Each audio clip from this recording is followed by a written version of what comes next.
K ഗോപാലൻ്റെയും K നായനാരുടെയും സഖാവ് കൃഷ്ണപിള്ളയുടെയുമെല്ലാം ജീവിതവും സമരവിപ്ലവങ്ങളുടെ കഥകളും കേവലം വായിച്ചും കേട്ടും മാത്രം പരിചിതമായ ഒരു തലമുറ. എന്നാൽ അവരുടെയെല്ലാം സമകാലികനായ വേലിക്കകത്ത് ശങ്കരൻ അച്യുതാനന്ദൻ എന്ന വിപ്ലവ സൂര്യൻ്റെ കാലത്ത് ജീവിച്ചു എന്നതാണ് ഭാവി തലമുറ കേരളത്തിൻ്റെ കമ്മ്യൂണിസ്റ്റ് ചരിത്രത്തെക്കുറിച്ച് ചോദിക്കുമ്പോൾ അഭിമാനത്തോടെ നമ്മൾ ആദ്യം പറയേണ്ടത്.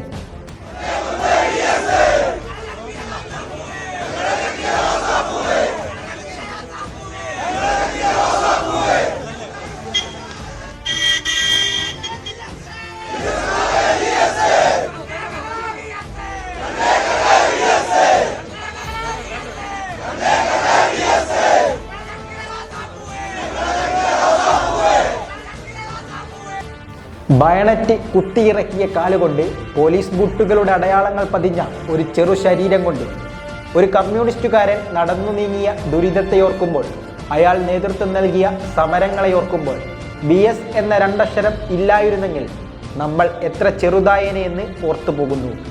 ഇട്ടിരിക്കുന്ന കുപ്പായത്തിലും വെച്ചിരിക്കുന്ന കണ്ണടയിലും യാത്ര ചെയ്യുമ്പോൾ പൊടി പറ്റിയിട്ടുള്ളതല്ലാതെ തൻ്റെ ഔദ്യോഗിക ജീവിതത്തിൽ ഇതുവരെ അഴിമതിയുടെ കറ പുരണ്ടു എന്ന് എതിരാളികൾക്ക് പോലും കണ്ടെത്താൻ കഴിയാത്ത അപൂർവമായ ഒരു രാഷ്ട്രീയ നേതാവ്. SRCPയുടെ ഭരണപരിഷ്കാരങ്ങൾക്കെതിരെ അമേരിക്കൻ മോഡൽ അറബിക്കടലിൽ തള്ളുക എന്ന മുദ്രാവാക്യവുമായി 1946-ൽ പുന്നപ്ര വയലാർ സമരത്തിൻ്റെ മുന്നണി പോരാളികളിൽ ഒരാളായിരുന്ന BS നേരിട്ടത് ലോക്കപ്പിൽ ഭീകരമായ മർദ്ദനം.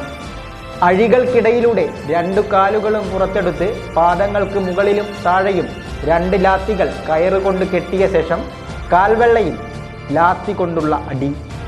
കാൽപാദത്തിൽ തോക്കിൻ്റെ ബയണറ്റ് കുത്തിക്കയറ്റി മർദ്ദനത്തിനൊടുവിൽ BS മരിച്ചെന്ന് കരുതി മൃതദേഹം കൊണ്ടുപോയി മറവു ചെയ്യാൻ സഹതടവുകാരെ ഏൽപ്പിച്ചു. അന്ന് കള്ളൻ കോരപ്പൻ എന്ന തടവുകാരനാണ് BSന് ജീവനുണ്ടെന്ന് തിരിച്ചറിഞ്ഞ് ആശുപത്രിയിലെത്തിച്ചത്. ആ വയലാറിലെ കനലാണ് BSലെ വിപ്ലവകാരിയെ എന്നും ജ്വലിപ്പിച്ചത്. കൊടിയ മർദ്ദനത്തിനൊടുവിൽ ചോര വാർന്നു മരിച്ചു എന്നു കരുതിയ പോലീസുകാർക്ക് ആ പോരാളിയുടെ നിശ്ചയദാർഢ്യത്തിന് മുന്നിൽ തെറ്റി. തോടിനപ്പുറമുള്ള കുടിലിൽ വസൂരി ബാധിച്ചു കിടക്കുന്ന അമ്മയെ ഇക്കരെ നിന്ന് നിസ്സഹായനായി നോക്കി നിൽക്കുന്ന, ബാല്യത്തെ താണ്ടി 4-ാം വയസ്സിൽ അമ്മയെ നഷ്ടമായപ്പോൾ 11-ാം വയസ്സിൽ അച്ഛനെയും, 1940-ൽ തൻ്റെ 17-ാമത്തെ വയസ്സിൽ കൃഷ്ണപിള്ളയിൽ നിന്ന് കമ്മ്യൂണിസ്റ്റ് പാർട്ടി അംഗത്വമെടുത്ത സഖാവ് BS 85 വർഷക്കാലം തൻ്റെ ആദർശങ്ങളെയും നിലപാടുകളെയും നെഞ്ചോട് ചേർത്ത് വിപ്ലവ പ്രസ്ഥാനത്തിൻ്റെ വിപ്ലവ നായകനായി നിലകൊണ്ടു. 1967-ൽ അമ്പലപ്പുഴയിൽ നിന്ന് ആദ്യമായി നിയമസഭയിലെത്തി. 1970-ൽ വിജയം ആവർത്തിച്ചു. 1991-ൽ മാരാരിക്കുളത്ത് ജയം. 2001 മുതൽ 2021 വരെ മലമ്പുഴ MLA. 2001 മുതൽ 2006 വരെയും 2011 മുതൽ 2016 വരെയും പ്രതിപക്ഷ നേതാവ്. 2006-ൽ കേരളത്തിൻ്റെ 20-ാമത്തെ മുഖ്യമന്ത്രിയായി. 2016-ൽ ഭരണപരിഷ്കാര കമ്മീഷന്റെ അധ്യക്ഷൻ. പോരാളികളെ പോറ്റി വളർത്തിയ കേരള മണ്ണിൽ പോരാട്ടത്തിൻ്റെ കഥ പറയാൻ കാലം കരുതി വെച്ച 101-ന്റെ കൗമാരം പിന്നിട്ട വഴികളിലേക്ക് നടക്കാം. കാലം സാക്ഷി, ചരിത്രം സാക്ഷി. പിന്നാലെ വന്നവർക്കൊന്നും അദ്ദേഹത്തിന് പകരമാകാൻ കഴിഞ്ഞില്ല എന്നതാണ് സത്യം. കേരളത്തിലുണ്ടാകുന്ന ഓരോ രാഷ്ട്രീയ ചലനത്തിലും BSന്റെ നിലപാട് എന്തെന്നറിയാൻ കാതോർത്തിരുന്ന ഒരു വലിയ സമൂഹം തന്നെ ഉണ്ടായിരുന്നു. തലനരയ്ക്കുന്നതല്ലെൻ്റെ വാർദ്ധക്യം, തലനരയ്ക്കാത്തതല്ലെൻ്റെ യൗവനം, കൊടിയ ദുഷ്പ്രബദ്ധത്തിന് മുന്നിൽ തല കുനിക്കാത്തതാണെൻ്റെ യൗവനം.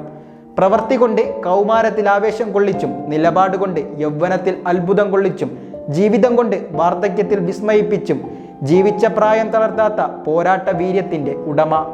പ്രാണനിൽ പടർന്ന ഇരുട്ടിൽ നിസ്സഹായായി നിന്ന വേളയിൽ ആശ്വാസത്തിൻ്റെ കരസ്പർശമായിരുന്ന പ്രിയ സഖാവേ, അന്ത്യാഭിവാദ്യങ്ങൾ എന്ന് KK രമ ഫേസ്ബുക്കിൽ കുറിച്ചതും പാർട്ടി എന്ന ചട്ടക്കൂടിനുള്ളിൽ ഒതുക്കി നിർത്തിയതായിരുന്നില്ല BSന്റെ ആദർശങ്ങളും നിലപാടുകളുമെന്ന് നമ്മളെ ഓർമ്മിപ്പിക്കുന്നു. പാർട്ടിയുടെ ചട്ടക്കൂടിന് അകത്തായിരുന്നില്ല BS ഒരിക്കലും. പലപ്പോഴും അതിന് പുറത്തേക്കായിരുന്നു BS നിലയുറപ്പിച്ചത്. അതുകൊണ്ടാണ് BS ഇത്രയും ജനകീയനായി മാറിയതും. BS മത്സരിക്കേണ്ടതില്ല എന്ന് തീരുമാനിച്ച ഒരു ദിവസം നമുക്ക് ഓർമ്മയുണ്ടാകും. അതിനെതിരെ ഉണ്ടായ വലിയ പ്രതിഷേധങ്ങൾ, തെരുവിലേക്കെത്തിയ 10,000-ങ്ങൾ, VS മത്സരിക്കണമെന്നാവശ്യപ്പെട്ട് വലിയ പ്രക്ഷോഭങ്ങൾക്ക് പാർട്ടി പ്രവർത്തകർ പോലും വഴിയൊരുക്കി. മറ്റൊരു നേതാവിനും ഇങ്ങനെയൊരു സാഹചര്യം ഉണ്ടായിട്ടുണ്ടാവില്ല. 79ാമത്തെ വയസ്സിൽ മതികെട്ടാൻ മലയിലേക്ക് 2002 നടന്നു കയറുമ്പോൾ 82ാമത്തെ വയസ്സിൽ കേരളത്തിൻ്റെ മുഖ്യമന്ത്രിയായി സത്യപ്രതിജ്ഞ ചെയ്യുമ്പോൾ 96ാമത്തെ വയസ്സിൽ കേരളത്തിൻ്റെ ഭരണപരിഷ്കാര കമ്മിറ്റിയുടെ അധ്യക്ഷ സ്ഥാനത്ത് നിന്നും ഒഴിയുമ്പോൾ VS അവശേഷിച്ചു പോകുന്ന പാർലമെന്ററി രംഗത്തും സംഘടനാ രംഗത്തുമുള്ള റെക്കോർഡുകൾ ഒട്ടനവധിയാണ്. കുട്ടനാട്ടിൽ ആദ്യമായി കർഷകരെ സംഘടിപ്പിച്ചു സമരം ചെയ്യുമ്പോൾ അദ്ദേഹത്തിന് പ്രായം 20. 1952 29ാം വയസ്സിൽ ആലപ്പുഴ ജില്ലാ ഡിവിഷൻ സെക്രട്ടറി. 1956 കമ്മ്യൂണിസ്റ്റ് പാർട്ടിയുടെ കേരളത്തിലെ ഏറ്റവും ശക്തമായ ഘടകമായ ആലപ്പുഴ ജില്ലയുടെ സെക്രട്ടറി ആകുമ്പോൾ അദ്ദേഹത്തിൻ്റെ പ്രായം 33. അന്ന് കേരളത്തിൽ 5 ജില്ലയേ ഉള്ളൂ. ഇന്നത്തെ കുഞ്ഞൻ ജില്ലയല്ല അന്നത്തെ ആലപ്പുഴ എന്നോർക്കണം. 34ാം വയസ്സിൽ സംസ്ഥാന സെക്രട്ടേറിയറ്റ് അംഗം.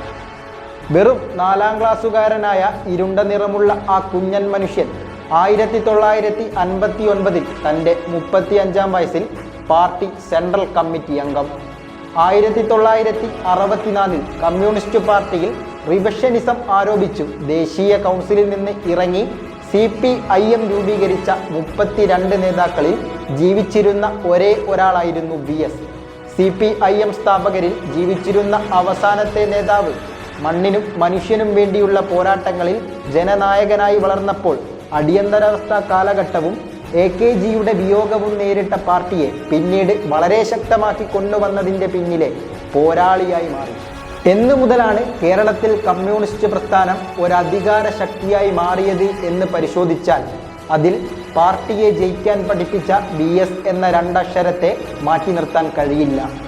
പുന്നപ്രയിലെയും വയലാറിലെയും കയ്യൂരിൻ്റെയും ഒക്കെ ആവേശത്തിൽ കമ്മ്യൂണിസ്റ്റ് പാർട്ടി 1957 അധികാരത്തിൽ വന്നുവെങ്കിലും പിന്നീട് ഭരണത്തിലെത്താൻ 67 വരെ കാത്തിരിക്കേണ്ടി വന്നു. ലീഗും കേരള കോൺഗ്രസും അടക്കം സകല മുള്ളുമുരുക്കുകളെയും കൂട്ടിയുള്ള 67 സപ്തകക്ഷി മുന്നണി 2 കൊല്ലത്തിൽ തകർന്നു തരിപ്പണമായി. തുടർന്ന് കമ്മ്യൂണിസ്റ്റ് പാർട്ടിക്ക് ഭരണം അന്യമായി. പിന്നീട് പാർട്ടി അധികാരത്തിൽ 1980 മടങ്ങി വന്നത് AK ആന്റണി, വക്കം ആര്യാടൻ, ഉമ്മൻചാണ്ടി തുടങ്ങിയ A ഗ്രൂപ്പുകാരും KM മാണി, ബാലകൃഷ്ണപിള്ള തുടങ്ങിയവരുമായുള്ള സഖ്യത്തിലുമായിരുന്നു. വൈകാതെ അതും തകർന്നു. 1967ലെയും 1980ലും അധികാരത്തിൽ വന്ന തട്ടിക്കൂട്ട് രീതി പാർട്ടിയെ സംബന്ധിച്ച് അത്ര അഭിമാനകരമല്ല. 1957 മുതൽ 25 വർഷത്തിനിടെ അല്പായുസ്സുകളായ 3 മന്ത്രിസഭകൾ. പക്ഷേ അപ്പോഴേക്കും 1980 സഖാവ് VS അച്യുതാനന്ദൻ പാർട്ടിയുടെ സംസ്ഥാന സെക്രട്ടറിയായി 12 വർഷക്കാലം ആ പദവിയിലിരുന്നു. പാർട്ടി യുവജന സംഘടനയായി DYFIയെയും വിദ്യാർത്ഥി സംഘടനയായി SFIയെയും കരുത്താർജിക്കുന്നത് VS പാർട്ടി സെക്രട്ടറിയായ കാലത്താണ്. MV രാഘവനെ പോലുള്ള ഒരു വലിയ നേതാവിനെ പുറത്താക്കൽ VS നേരിട്ടു. കരുത്തുറ്റ ഒരു നിരയെ അദ്ദേഹം പിന്നീട് വാർത്തെടുത്തു. സെക്രട്ടറിയായി VSന്റെ നേതൃത്വത്തിൽ ഒരു കലർപ്പുമില്ലാത്ത പരിപൂർണമായ ഒരു ഇടതു മുന്നണി 1987 അധികാരത്തിൽ വന്നു. തുടർന്നിങ്ങോട്ടിന്നുവരെ പാർട്ടി ഭരണത്തിലായാലും പ്രതിപക്ഷത്തായാലും കേരളത്തിലെ ഏറ്റവും പ്രോമിനന്റ് ഫോഴ്സായി മാറി. 91 VSന്റെ നേതൃത്വത്തിൽ പാർട്ടി വീണ്ടും അധികാരത്തിലെത്തേണ്ടതായിരുന്നു. പക്ഷേ രാജീവ് ഗാന്ധിയുടെ മരണം വിഘാതമായി. 96 VSന്റെ നേതൃത്വത്തിൽ പാർട്ടി വിജയിച്ചു. പക്ഷേ VS തോറ്റു. നായനാർ മുഖ്യമന്ത്രിയായി. 2001 VSന്റെ പ്രതിപക്ഷ നേതൃത്വ സ്ഥാനം പാർട്ടിയുടെ ജനപിന്തുണ വൻതോതിൽ ഉയർത്തി. 2006 അദ്ദേഹം മുഖ്യമന്ത്രിയുമായി. 2011 ഭരണത്തിൻ്റെ വക്കോളമെത്തി. 2006 മുതൽ 2016 വരെ എല്ലാ തെരഞ്ഞെടുപ്പും VS ഒറ്റയ്ക്ക് ജയിപ്പിച്ചു എന്ന് പറഞ്ഞാലും അതിശയോക്തിയില്ല. 2019 VK പ്രശാന്തിനെ ജയിപ്പിക്കുന്നതുവരെ അദ്ദേഹം പാർട്ടിയുടെ വിജയശില്പിയായി. ഭരണത്തിൻ്റെയും പ്രധാന പ്രതിപക്ഷത്തിൻ്റെയും ഒക്കെ റോളിലേക്ക് കേരളത്തിലെ കമ്മ്യൂണിസ്റ്റ് പാർട്ടിയെ മാറ്റിയതിൽ VSന് മുകളിൽ റോളുള്ള ഒരാളും ഇന്ന് കേരളത്തിലില്ല. VSന്റെ ഏറ്റവും വലിയ പ്രത്യേകത നേതൃത്വ നിരയെ വാർത്തെടുക്കാനുള്ള കഴിവാണ്. ഇന്ന് പാർട്ടി നേതാവായി തിളങ്ങുന്ന എല്ലാവരിലും VSന്റെ കയ്യൊപ്പ് തീർച്ചയായുമുണ്ട്. കേരളത്തെ നിലനിർത്തുന്നതിന് വേണ്ടി പാരിസ്ഥിതിക പ്രശ്നങ്ങൾ ഉയർത്തിപ്പിടിച്ച് VSന്റെ നേതൃത്വത്തിൽ നടത്തിയ പോരാട്ടങ്ങൾ അവിസ്മരണീയങ്ങളാണ്. നെൽപ്പാടങ്ങളും നീർത്തടങ്ങളും സംരക്ഷിക്കാൻ അന്ന് നടത്തിയ സമരങ്ങളെ പരിഹസിച്ച മാധ്യമങ്ങൾ വരെ VSന്റെയും തൊഴിലാളി പ്രസ്ഥാനത്തിന്റെയും നിലപാടിനെ ഇന്ന് പിന്തുടരുന്നു. അനീതിക്കെതിരെ നിലയ്ക്കാത്ത പോരാട്ടം നയിക്കുന്ന കമ്മ്യൂണിസ്റ്റുകാർക്കും പുരോഗമന വിശ്വാസികൾക്കും പ്രചോദനമായി നിലകൊണ്ട സമര ജീവിതത്തിന് തിരശ്ശീല വീഴുമ്പോൾ പുരോഗമന പ്രസ്ഥാനത്തിനും കേരളത്തിന്റെ പൊതുമണ്ഡലത്തിനും തീരാനഷ്ടമാണ് ഉണ്ടായിരിക്കുന്നത്. ഒരു നേതാവ് എന്നതിലുപരി അയാൾ ഒരു നല്ല നായകനായിരുന്നു. ഒരു നാടിൻ്റെ മുഴുവൻ പ്രശ്നങ്ങളുടെയും പരിഹാരമായിരുന്നു. അതെ, അയാൾ ഒരു യഥാർത്ഥ കമ്മ്യൂണിസ്റ്റ് ആയിരുന്നു. വേലിക്കകത്ത് ശങ്കരൻ അച്യുതാനന്ദൻ.